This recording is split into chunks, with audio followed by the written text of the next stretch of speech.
Alright, so let's get started with part 2 of our Google Forms tutorial. We have a form made, right? We made a form that's just representing a college tour survey.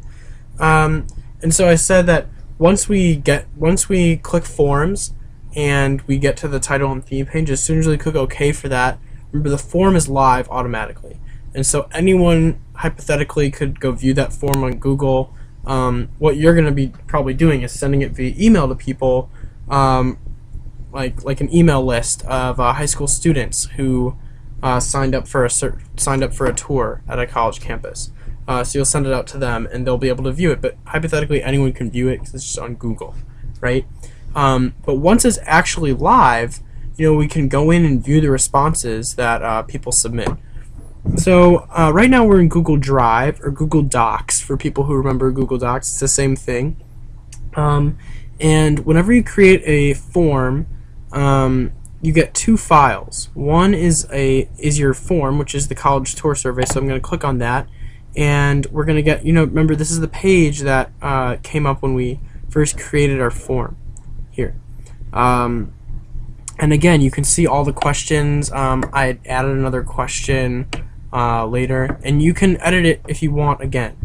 I could go in and edit the title if I wanted to. I'm not going to do that. We're going to go back here. The more important form right now is this second form that we get, which has the name of our form, which is college tour survey, and then in parentheses you'll see responses.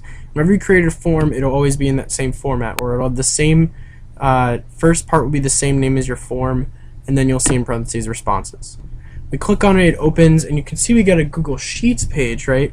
And this has all the responses. So you can see if we go back into our file here, our three questions were, what is your name, what grade are you in, and I added what state are you from, and these are the three columns that we get. You can see there's a fourth column here that says timestamp. That just says the date and the time that whoever filled out or submitted responses for your form, what time and date they filled it out. So once we go in here, it acts just as Google Forms, so you can do whatever you want, right? I can go in and I can select these things here, and if I go to data and I go sort sheet by, I should be able to, oh no, sorry. So what you do, so whatever column you're in, let's say, so what we're going to do is organize it alphabetically by name, but let's say you want to organize it by state, right? So then you can look at the different responses per state, or how many students in general just took this tour from your state. So you hover over this little drop down arrow here, you click a little down arrow, and you say, sort this column D from A to Z, so alphabetically. And you can see it orders all of our states, alphabetically from A to Z. Likewise, you could do it the other way if you wanted to, but sorting it alphabetically helps us see, how many Nevadas we have, how many Ohios we have, things like that, right? And you can look at this information all you want. You can, you could take these and alphabetize them, or you could take the names and alphabetize them, anything you want. But so let's go back here. Some interesting things you can do. Let's say you want to stop taking in responses, like you're done taking responses, right?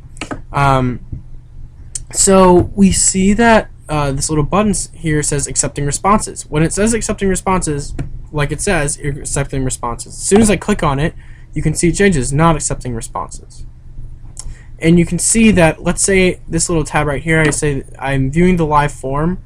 So now this is what people will see. If I open it, it says the form is no longer accepting responses. It's past the deadline, or whatever you type in, right? And so you can see in red text it says this form has been turned off. So it says it there right for you. And you can go back in. You can change questions, like I said. All you have to do is go in and click on a question, just like that, and you can change anything about it. You can change the responses. You can take away responses you just click this little X right here. See, if I hover over it, you get a little dark circle. And then once you're done, you're just done. That's it. And so that's it. So those are the two main forms you get when you're in Google Drive. You get the, you get your survey, you get the responses. Click on survey, you get your survey. Again, I'm gonna say, I want to accept responses now, and then you get your data from actual submission, and it goes right there automatically as soon as you submit your form, or as soon as someone submits your form, right? And so that's it. That's the behind the scenes of Google Forms. So once a form is submitted, once you create your form.